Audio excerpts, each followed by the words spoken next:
یو وظیفه د لخیم زما عزتمندو ځان سره یاد وساتئ کلم در باندې حالات راله او یو کار داسي چې ته وایې چې دا کار زما مقدمه ده قرض دی بیماری ده کاروباري لین دی هر مسله کې چې کله ته په یو مسله کې وین خطې نو یو دیر ځل دا الفاظ جماعت کې کینا او د شردامو کا او کینا تصویر والا 31 مرتبه دا ویا احمد رسول الله محمد رسول الله څنګه احمد رسول الله وای ټول احمد رسول الله محمد رسول الله دا الفاظ 31 ځل ویا او که مسله ډیره غټه ده او مسله ته چې نه حل کیږي زما خبره نه حل کیږي نو بیا سل ځل دا الفاظ ویا احمد رسول الله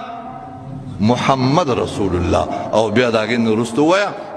یا الله د دې مبارک نوم په خاطر باندې د حضور پاک صلی الله علیه وسلم د دې دواړو مبارکو نامو په خاطر باندې دا مسله یقیني طور بستا مسله الله رب العزت حل کوي ځکه د پیغمبر علیه السلام د الله په دربار کې لوی مقام دی او تا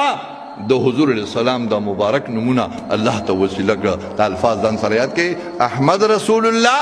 محمد رسول الله دا 31 ځل وای یو دیر ځل او یا چې کم دی که مسله ګراني سختي نو بیا سل ځلې وای الله د ټولو مت مشکلات آسان کړي حاضرین الله پوره کړي واخر دعوانا الحمدلله رب العالمین